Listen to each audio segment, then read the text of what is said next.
प्रणम्य परमात्मानं सिद्धं त्रैलोक्यवन्दितं स्वाभाविकचिदानन्द स्वरूपं निर्मलाव्ययम् शुद्धजीवादिद्रव्याणां देशकं च जिनेश्वरम् द्रव्यसंग्रहसूत्राणां वृत्तिं वक्षे समासतः जीवमजीवमदवम् जिणवरवसहेण जेणनेतिष्ठम् देविन्दविन्दवन्दं वन्दे तं सर्वदा शिरसा कहे जीव अजीव जिनवर वृषभ ने लोक में वे वंद्य सुरपति वृंद से वंदन करूं कर जोड़ मैं अणुगुरुदेह पमाणु उपसंहारपसपदो चेदा असमहदो व्यवहारा निश्चय दो असंख्य देशोवा। तो ध्यान रखना चाहिए जो गाथाएं हैं धर्म द्रव्य वाली और अधर्म द्रव्य वाली। ठीक है, बाकी एक इसमें थोड़ा सा और था, ये बहुदेशो इसमें था शायद बहुदेशो विहारा तेन यकाओ। हाँ ठीक है, थोड़ा हो जाता है। मैं घर पे तो पूरा बोलती हूँ पर ऐसे बोलने में हाँ थोड़ा हो जाता है। नहीं ठीक है, अच्छा है। चलिए, अपने को ये दूसरा अधिकार अपन ने शुरू किया है, तब से अपने ब्रेक लग रहे हैं, कंटिन्यू नहीं हो पा रहा है। चलिए, यहाँ सप्त तत्व नव पदार्थ अधिकार, ये दूसरा अधिकार है, ये हमने शुरू किया है। और यहाँ पहले ही टीकाकार आचार्य, अभी तो गाथाएं शुरू नहीं की हैं, मूल गाथाएं, उससे पहले ही ये 7 तत्व की आवश्यकता क्यों है, यानी 7 तत्व 7 ही क्यों कहे, 2 ही तत्व कह देते जीव और अजीव, या फिर ये जीव और अजीव के ही विशेष हैं तो ये मिलके या तो एक ही द्रव्य हो जाता, या फिर ये 2 ही रह जाते, ये 7 कैसे हुए। और एक तरफ आप कहते हैं कि इन्हीं के विशेष हैं, जीव और अजीव के ही विशेष आश्रव बंध संवर निर्जरा मोक्ष हैं। विशेष मतलब इन्हीं की अवस्थाएं, इन्हीं की पर्याय हैं, तो अलग से क्यों कहे फिर आश्रव बंध संवर निर्जरा मोक्ष। तो इस तरह के प्रश्न उठा के यहाँ समाधान किया है कि आश्रव बंध संवर निर्जरा मोक्ष ये अलग से क्यों कहे, क्योंकि हे उपादेय का ज्ञान इनके बिना नहीं हो सकता था। मूल में तो जीव और अजीव 2 ही हैं, इन्हीं की पर्याय हैं, द्रव्याश्रव भावाश्रव द्रव्य बंध भाव बंध इस रूप में। लेकिन यदि आश्रव बंध संवर निर्जरा मोक्ष को और द्रव्य और भाव के भेद से ऐसा अलग अलग नहीं बताते तो जीव और अजीव की अवस्थाएं हैं ये नहीं पता लगता, और फिर इनमें से क्या हे है और क्या उपादेय है। हे उपादेय का ज्ञान नहीं हो पाता, इसलिए हे उपादेय का ज्ञान कराने के लिए ये 7 अलग अलग कहे। तो फिर इनमें से कौन से हे हैं, कौन से उपादेय हैं, वो बात यहाँ पर बताई गई कि आश्रव बंध पुण्य पाप ये हे हैं, और संवर निर्जरा मोक्ष वो उपादेय हैं, एक देश उपादेय है, और जो आश्रयभूत जीव तत्व है वो परम उपादेय है। ऐसी बात यहाँ पर बताई। फिर किस पदार्थ का कर्ता कौन है वो बात यहाँ पर बताई। किस पदार्थ का कर्ता कौन है, अर्थात आश्रव बंध कौन करता है, तो कहा जो बहिरात्मा है, अज्ञानी है, मिथ्या दृष्टि है, वो ही आश्रव बंध करता है। और पाप कौन करता है, तो वो भी अज्ञानी मिथ्या दृष्टि बहिरात्मा, वो पाप करता है। तो क्या अज्ञानी लोग पुण्य नहीं करते, तो कहा करते हैं कभी कभी, लेकिन वो भी पुण्य कैसा करते हैं कि वो पाप को बांधने वाला पुण्य ही करते हैं। पापानुबंधी पुण्य का कर्ता कथनचित कदाचित वो होता है, अर्थात वो पुण्य तो करता है, बाहर में पुण्य करता दिखाई देता है, लेकिन वास्तव में वो पुण्य करता हुआ भी पाप ही बांध रहा होता है। इसलिए बहिरात्मा वास्तव में पाप का ही करता कहा। कथनचित कदाचित पापानुबंधी पुण्य पदार्थ का भी करता कहा, लेकिन बांध तो पापानुबंधी है ना, पाप को ही बांध रहा है, और जिसको बांध रहा है वास्तव में उसी का करता उसको कह दिया जाता है। तो इस तरह से जो बहिरात्मा है वो आश्रव बंध और मुख्य रूप से पाप का, और गौण रूप से कथनचित किसी अपेक्षा से पापानुबंधी पुण्य का कर्ता बहिरात्मा को कहा। और जो अंतरात्मा है, सम्यक दृष्टि है, वो संवर, निर्जा और मोक्ष पदार्थ के कर्ता, और पुण्यानुबंधी पुण्य, पुण्यानुबंधी पुण्य अर्थात ऐसा पुण्य जो आगे भी फिर पुण्य को बांधे। तो पुण्य के कर्ता वास्तव में वो सम्यक दृष्टि जीव ही होते हैं। सच्चा पुण्य, सच्चा पुण्य मतलब पुण्य सच्चा झूठा, मतलब वास्तव में जो पुण्य है, जिसके फल में जो विशेष प्रकार के पुण्य है, उत्कृष्ट जाति का जो पुण्य है, उसे कहा वास्तव में पुण्य।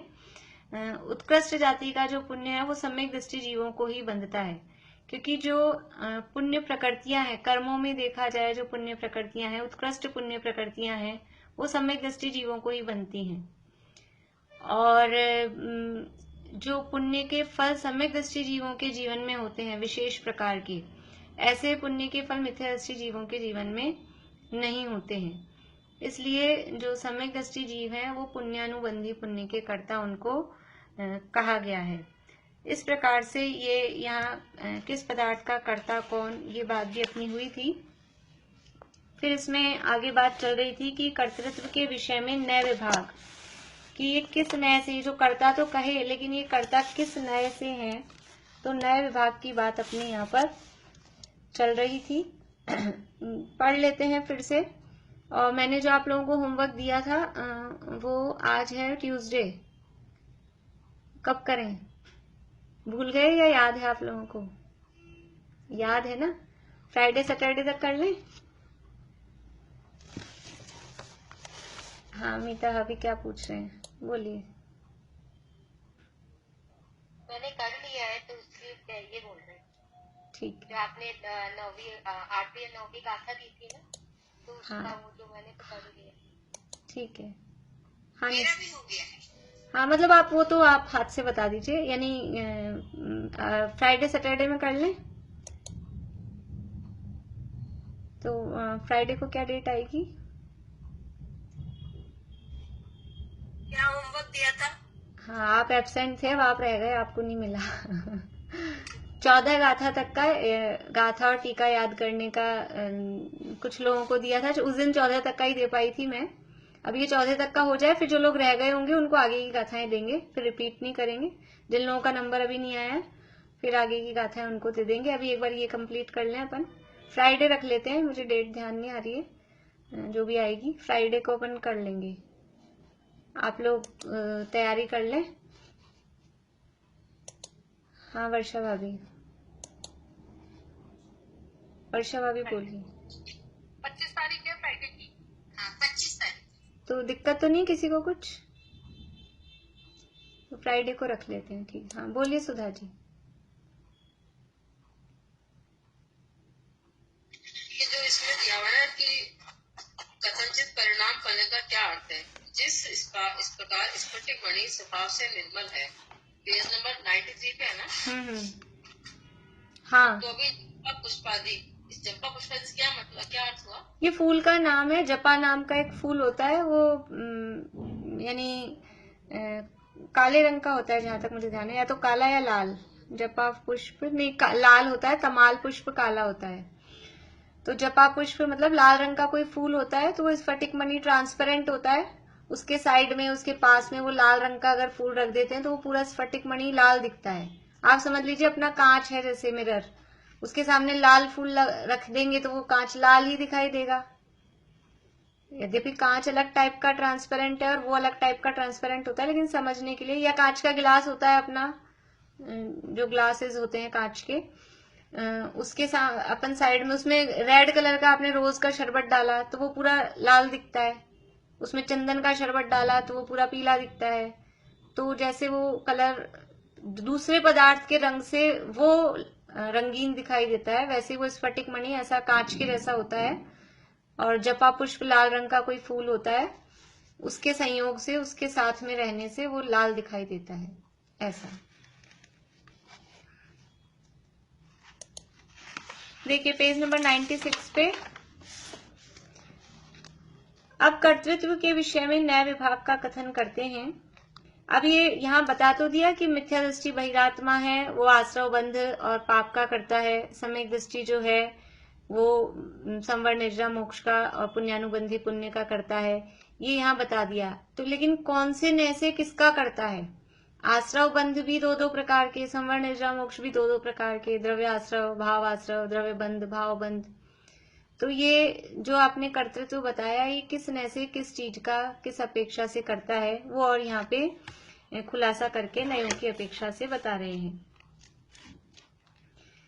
अब कर्तृत्व के विषय में न्याय विभाग का कथन करते हैं। मिथ्या दृष्टि जीव को उद्गल द्रव्य के पर्याय रूप आश्रव बंध पुण्य और पाप पदार्थों का कर्तृत्व अनुपचरित असद्भूत व्यवहार न्याय से है। देखिए, पुद्गल द्रव्य के पर्याय रूप आश्रव बंध पुण्य पाप। पुद्गल द्रव्य के पर्याय रूप मतलब जो कर्म से संबंधित है, कर्मों का आना आश्रव, कर्मों का बंधना बंध, पाप रूप कर्म वो पाप, पुण्य रूप कर्म वो पुण्य। तो ये जो पुद्गल द्रव्य के पर्याय रूप आश्रव अर्थात द्रव्य आश्रव, द्रव्य बंध, द्रव्य पुण्य, द्रव्य पाप, सीधे सीधे शब्दों में कहें, क्योंकि जो पुद्गल द्रव्य की पर्याय रूप है उसको हम द्रव्य शब्द से बोलते हैं, और जो जीव की पर्याय रूप पदार्थ हैं या तत्व हैं उन्हें हम भाव रूप शब्द से बोलते हैं। तो मिथ्या दृष्टि जीव को पुद्गल द्रव्य के पर्याय रूप यानी कि द्रव्य रूप जो आश्रव बंध पुण्य और पाप हैं उन पदार्थों का कर्तृत्व, यानी मिथ्या दृष्टि जीव द्रव्य आश्रव, द्रव्य बंध, द्रव्य पुण्य, द्रव्य पाप का जो करता है वो कौन से न्याय से है? द्रव्य आश्रव बंध पुण्य पाप का करता कौन से न्याय से है? तो वो क्योंकि द्रव्य है, पुद्गल द्रव्य की पर्याय रूप है, और पुद्गल द्रव्य की पर्याय है मतलब अपनी पर्याय से, अपने से भिन्न है। मैं कौन हूँ? मैं हूँ जीव, और ये द्रव्य आश्रव बंध पुण्य पाप ये है पुद्गल की पर्याय, ये दूसरा द्रव्य हुआ। तो दूसरे द्रव्य का कर्ता, पर द्रव्य का कर्ता, ये कौन से न्याय से होगा? पर द्रव्य के साथ जीव का संबंध बता रहे हैं, लेकिन ये परद्रव्य कौन सा है? ये परद्रव्य कर्मों से संबंधित है। देखो, परद्रव्य के साथ जीव का संबंध बता रहे हैं तो असद्भूत व्यवहार है, ठीक है, परद्रव्य के साथ। लेकिन परद्रव्य दो प्रकार के हैं, एक तो दूर क्षेत्रवर्ती और एक क्षेत्रावगाह वाले, एक क्षेत्रवर्ती। तो ये जो आश्रव बंध पुण्य पाप हो रहा है ये कहीं दूर किसी और बाहर में है या यही है, जिस जगह मैं हूं उसी जगह हो रहा है ये आश्रव बंध पुण्य पाप। तो ये एक क्षेत्रवर्ती है। इसलिए कर्म, सीधा सीधा हम कहें, आश्रव और बंध ये किससे संबंधित बात है? कर्मों से संबंधित बात है। पुण्य और पाप ये भी किससे संबंधित बात है? कर्मों से संबंधित बात है। तो कर्मों के साथ जीव का कौन से न्याय से, किस न्याय से कर्मों के साथ संबंध कहा जाता है? द्रव्य कर्मों के साथ जीव का संबंध अनुपचरित असद्भूत व्यवहार न्याय से। इसलिए यहाँ कहा कि मिथ्या दृष्टि जीव को पुद्गल द्रव्य के पर्याय रूप आश्रव बंध पुण्य और पाप पदार्थों का कर्तृत्व अनुपचरित असद्भूत व्यवहार न्याय से है। अनुपचरित असद्भूत व्यवहार न्याय क्यों हुआ? क्योंकि पर द्रव्य के साथ संबंध बताया जा रहा है। पुद्गल द्रव्य के पर्याय रूप है यानी पर द्रव्य है, इसलिए असद्भूत है, आत्मा की सत्ता में नहीं है।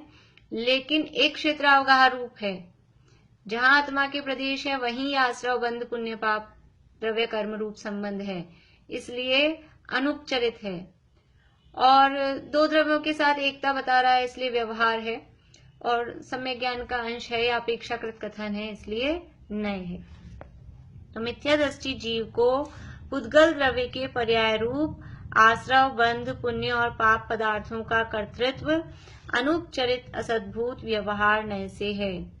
और जीव भाव पर्याय रूप, ये तो पुद्गल द्रव्य के पर्याय रूप थी, द्रव्य आश्रव बंध पुण्य और पाप। अब जो जीव की भाव रूप है, देखो, आश्रव दो प्रकार का, बंध भी दो प्रकार का, पुण्य पाप भी दो प्रकार के। एक तो है कर्मों का आना आश्रव, वो द्रव्य आश्रव, कर्म जो आ रहे हैं, पौद्गलिक जो कर्म है, उद्गल की वर्गणा, धूल जैसे जो कण है, वो द्रव्य आश्रव। और दूसरा है भाव आश्रव। भाव आश्रव क्या है? भाव आश्रव किसे कहते हैं? कांता आंटी बोलेंगे आप? भाव आश्रव किसे कहते हैं?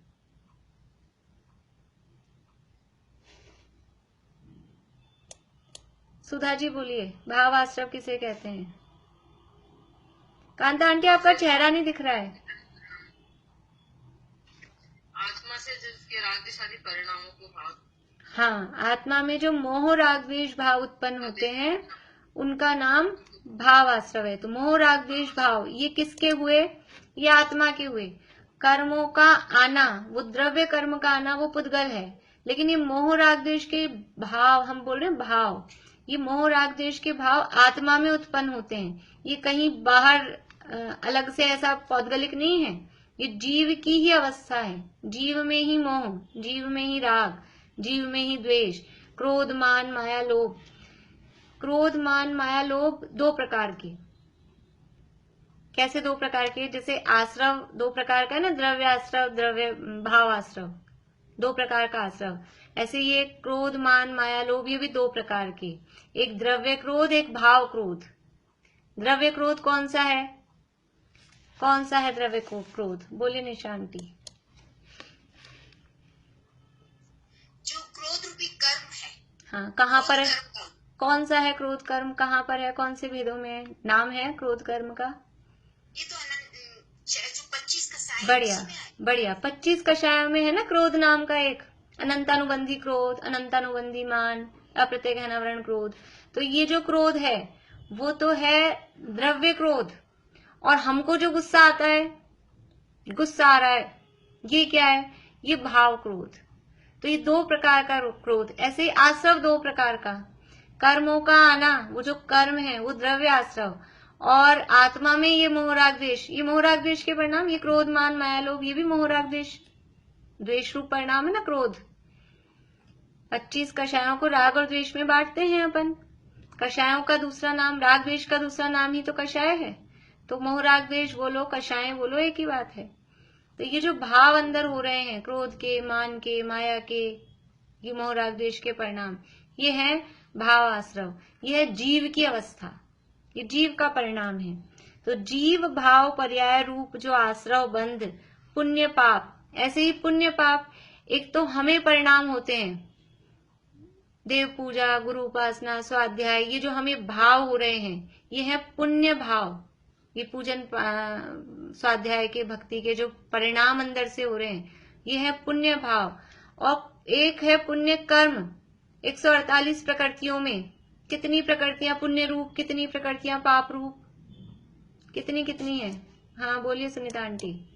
सुनीता आंटी का हाथ खड़ा ही रहता है परमानेंट।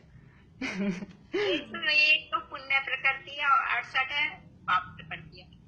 एक बार सोच लो आप फिर से। 101 ही है पुण्य प्रकृति। तो 101 पुण्य सही है? हाँ भाई प्रीति, सही है क्या? 100 पाप है, 68 पुण्य। हाँ एक तो उल्टा हो रहा था और 101 का चक्कर भी गड़बड़ था। 100 प्रकृतियां पाप रूप है और 68 प्रकृतियां पुण्य रूप है।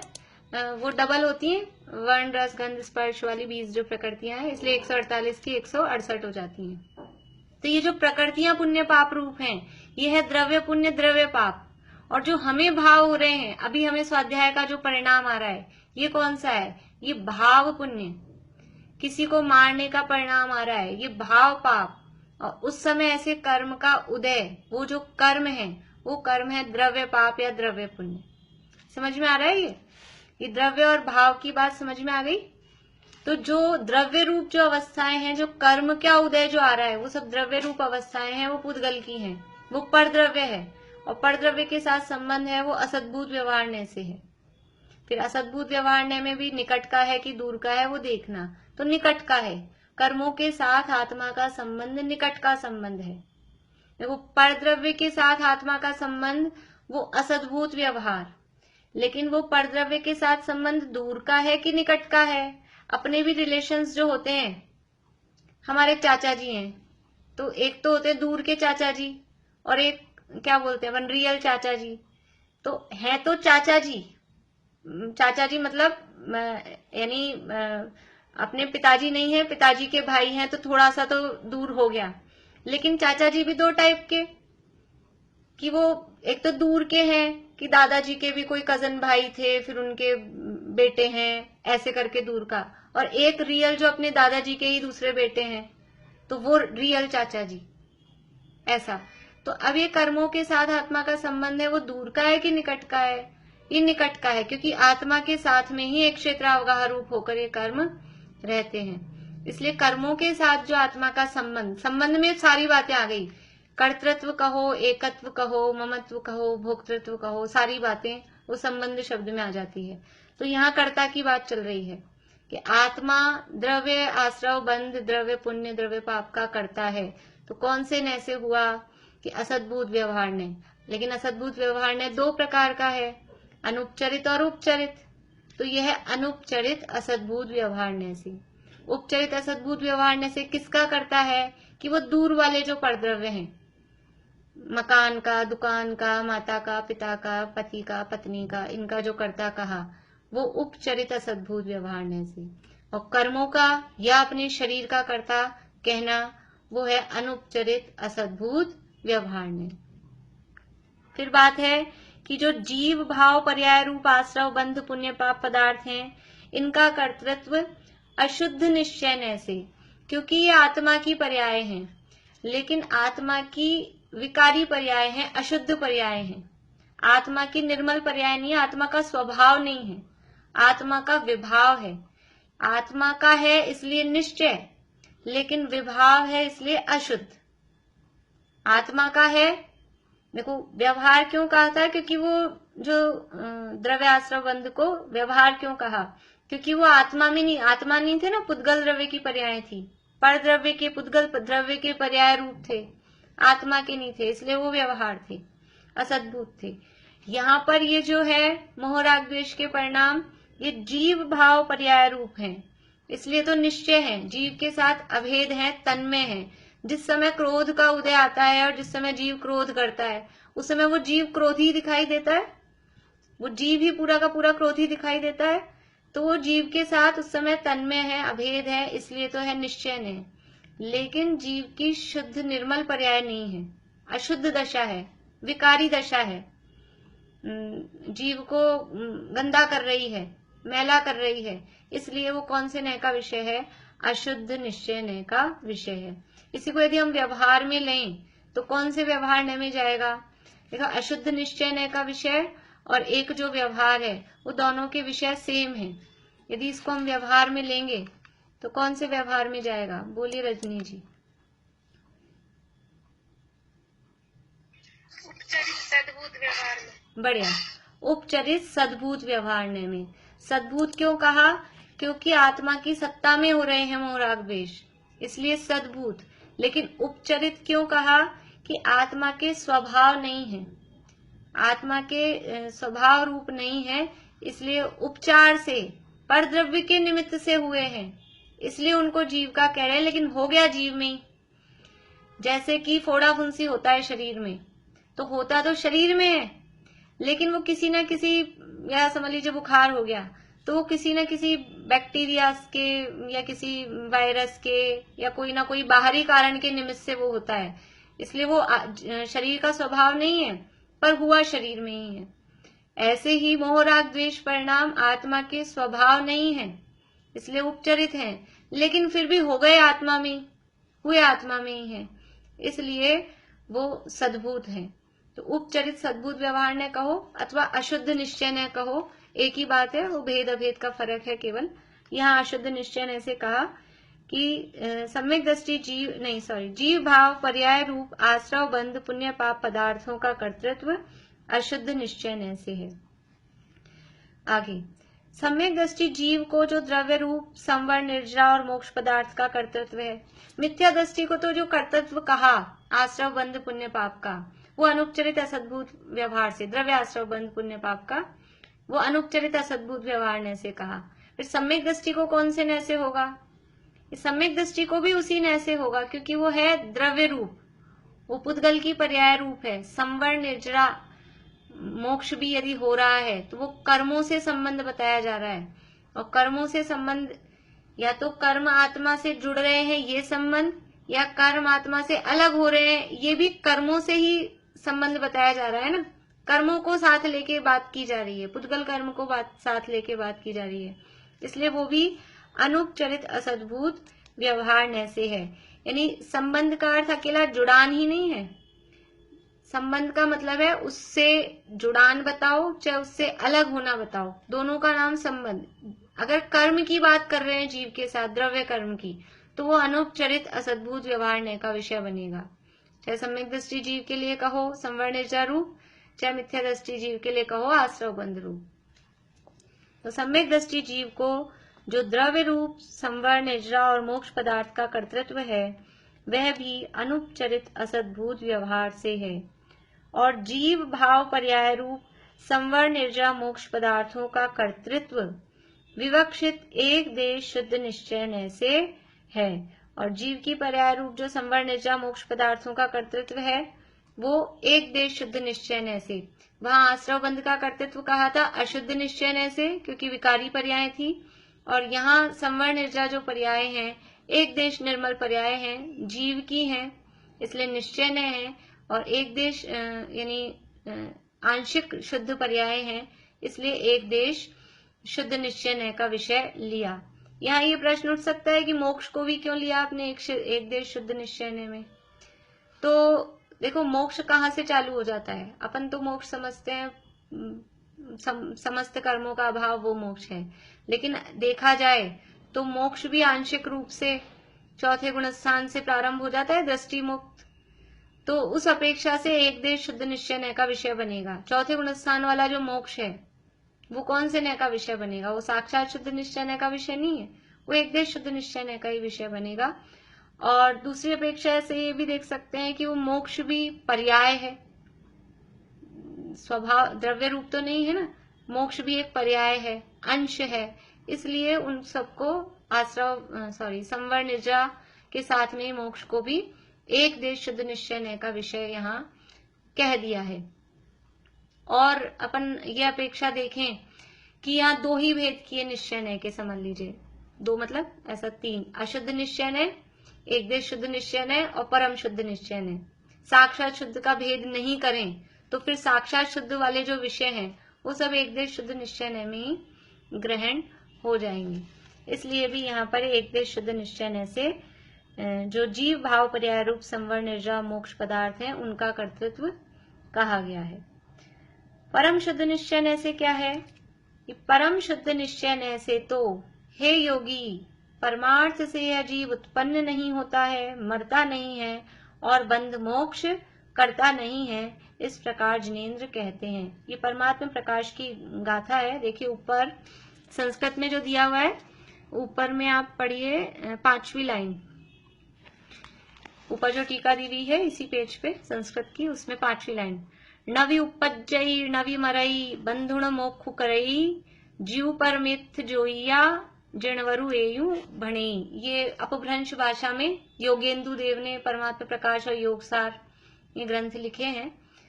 तो ये परमात्मा प्रकाश का दोहा बोलते हैं, उसमें अपभ्रंश में उसका ये दोहा है कि जीव न उत्पन्न होता है, न मरता है, न बंध मोक्ष करता है। परम शुद्ध निश्चय न से तो जो है जैसा है वैसा है, क्योंकि वो अकर्ता है, न उसमें बंध होता है, न उसमें मोक्ष होता है, न वो संसारी है, न वो मुक्त है, वो तो है जैसा है, इसलिए उसका बंध मोक्ष भी नहीं होता, ऐसा ये जिनेंद्र भगवान ने कहा है।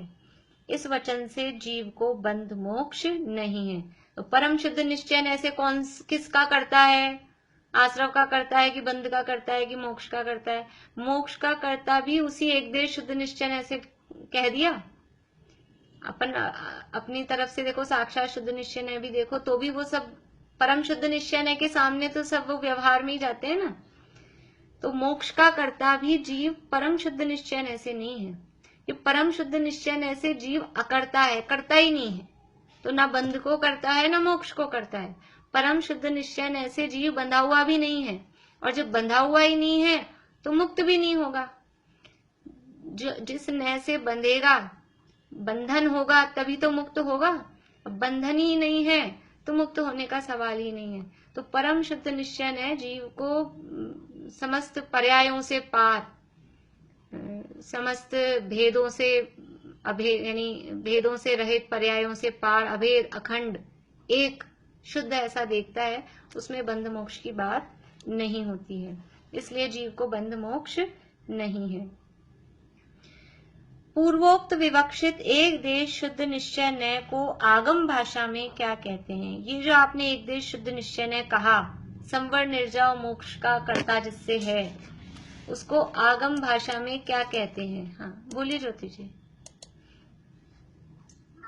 दीदी ये गाथा पढ़ी थी ना ऊपर, उसका मीनिंग यही हुआ क्या? ना उत्पन्न होता है, ना मरता है, ना बंद होता है, ना मुक्त होता है। हाँ, ये जो नीचे इन्वर्टेड कॉमास में दिया है ना, हाँ, परमार्थ से जीव उत्पन्न नहीं होता, मरता नहीं है, बंध मोक्ष नहीं करता। ये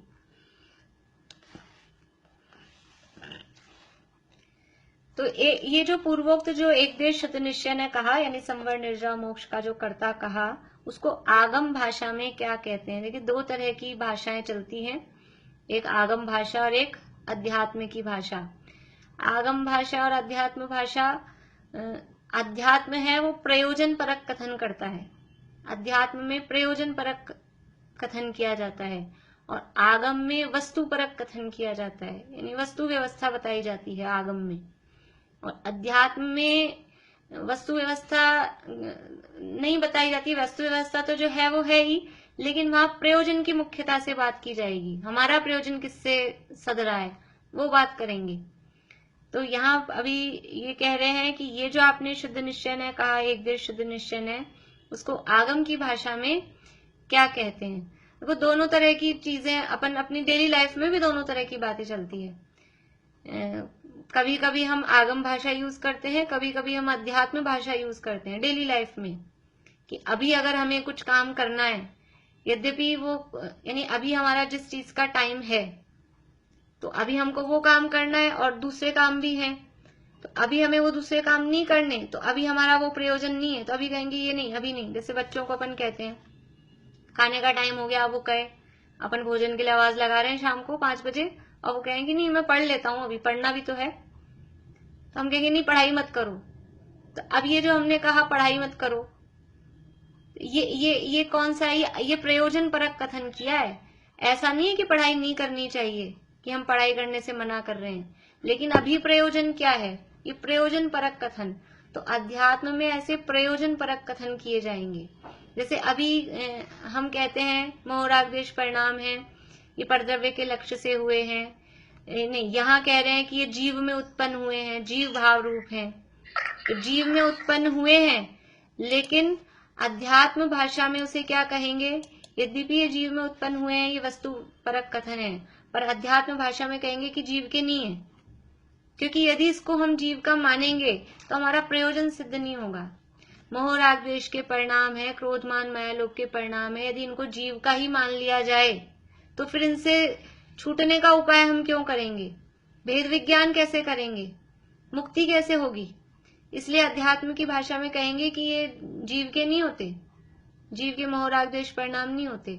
और आगम में कहेंगे कि हाँ, ये अभी ये जो सारी गोमट सार की चर्चाएं चल रही हैं, एक इंद्रिय जीव, दो इंद्रिय जीव, पंचेंद्रिय जीव, त्रस्काय, स्थावरकाय, नरक गति वाला, तिर्यंश गति वाला, ये सब क्या है? ये वस्तु परक कथन है, ये फैक्ट बताया जा रहा है, ये आगम की भाषा है। और समय सार में क्या कहेंगे कि समय सार में, नियम सार में माँ कहेंगे नारक नहीं तिर्यंच मानव देव पर्याय मैं नहीं, कर्ता न कारयिता नहीं, कर्ता अनुमंता भी नहीं। माँ कहेंगे मैं नार की नहीं हूं, मैं तिर्यंच नहीं हूं, मैं मनुष्य देव नहीं हूं। वहां ये कहेंगे मेरे गुणस्थान, अभी अपन ने पढ़ा ना अध्यात्म, मग्गण गुंठाणे ही है, सव्य शुद्धाहु शुद्ध नया। तो ये आध्यात्म की भाषा है, वहां प्रयोजन परक कथन है कि आप मार्गणाओं में, गुणस्थानों में दृष्टि लगाओगे, वहीं उपयोग पहले उनको समझना, लेकिन अगर उन्हीं में उपयोग लगता रहा, अपने आप को गुणस्थान वाला और मागना स्थान वाला ही माना, तो वो आत्मा की उपलब्धि नहीं हो पाती। इन गुणस्थानों और मागना स्थानों से जीव तक पहुंचे, जीव की पहचान की, लेकिन मैं ये गुणस्थान और मागना स्थान वाला नहीं हूं, इनसे भिन्न मैं हूं। तो ऐसे अध्यात्म में प्रयोजन परक बात की जाती है और आगम में वस्तु परक बात की जाती है। तो यहाँ कह रहे हैं कि इस विवक्षित एक देश शुद्ध निश्चय न्याय को आगम की भाषा में क्या कहते हैं। देखिए, जो स्वयं शुद्धात्मा के सम्यक श्रद्धान ज्ञान आचरण रूप होगा वह भव्य। भव्य किसे कहते हैं? भव्य किसे कहते हैं? देखो, अपन ने जो परिभाषा पढ़ी है ना, वही परिभाषा यहाँ लिखी है, लेकिन आपको लगेगा ये कहाँ क्या लिखा है ये कि जिसमें सम्यक दर्शन प्राप्त करने की योग्यता है, या जो सम्यक दर्शन प्राप्त कर लेता है वो भव्य है। जिसमें योग्यता है वो भव्य कहलाता है। अब यहाँ वही कह रहे हैं कि जो स्वयं शुद्धात्मा के सम्यक श्रद्धान ज्ञान आचरण रूप होगा, यानी सम्यक दर्शन ज्ञान चारित्र प्रकट करेगा। स्वयं शुद्धात्मा के सम्यक श्रद्धान मतलब सम्यक दर्शन, उसका ज्ञान यानी सम्यक ज्ञान, और आचरण यानी सम्यक चारित्र रूप होगा। होगा मतलब उसमें योग्यता है, अभी है वो नहीं कहा। भव्य किसे कहते हैं? कि जो वर्तमान में सम्यक दृष्टि है वो भव्य है, वो तो है ही, लेकिन अकेला वही भव्य नहीं है। जो कभी भी सम्यक दृष्टि होगा, सम्यक दर्शन ज्ञान चारित्र प्रकट करेगा, और कभी भी प्रकट करेगा नहीं करेगा, उसमें एबिलिटी है, उसमें योग्यता है सम्यक दर्शन ज्ञान चारित्र प्रकट करने की, जिसमें योग्यता है वह भव्य। इस प्रकार के भव्यत्व नामक पारिणामिक भाव के साथ संबंधित व्यक्ति कही जाती है। भव्यत्व कैसा भाव है? 5 भावों में से पारिणामिक भाव है। कोई जीव भव्य है या कोई जीव अभव्य है, ये कौन से कर्म के उदय से होते हैं? 148 कर्म प्रकृतियों में से कौन सी कर्म की प्रकृति के उदय से हम भव्य होते हैं?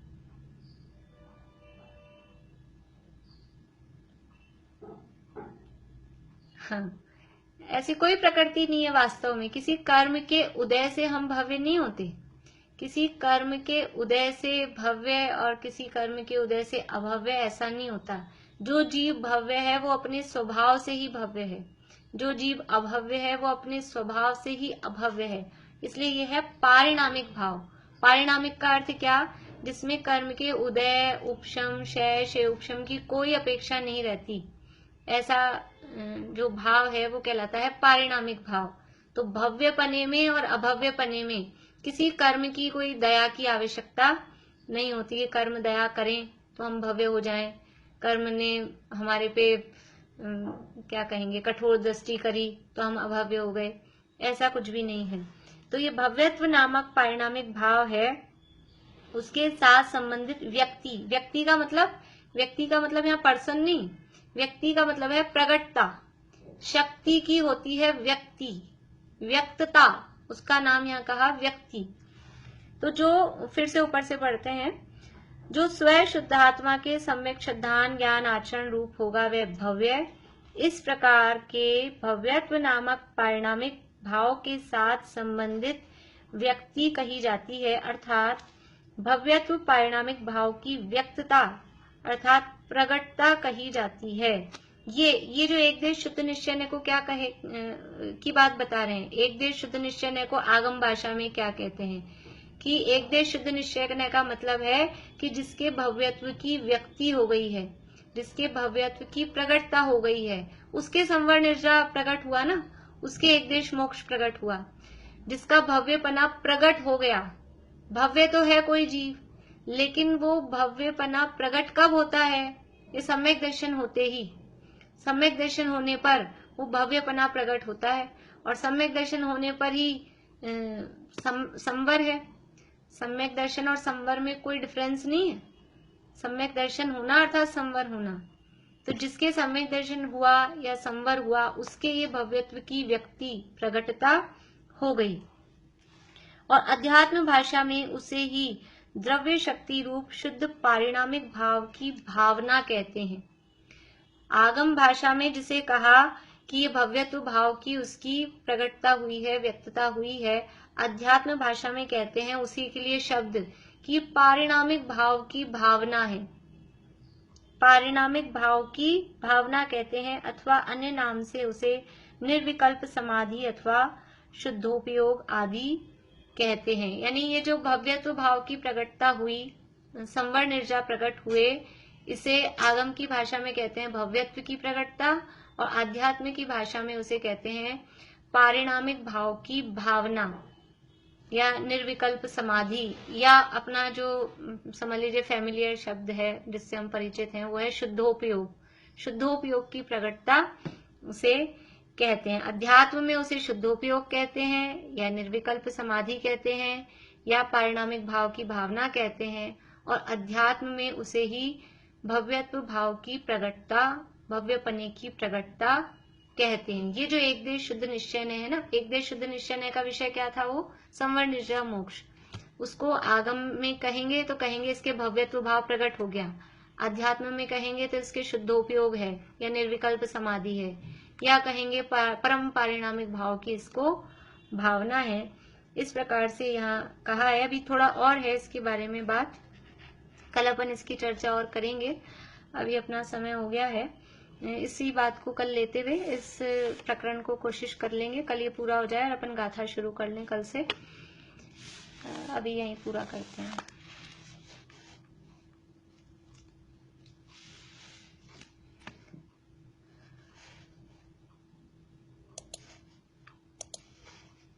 जय जिनेंद्र।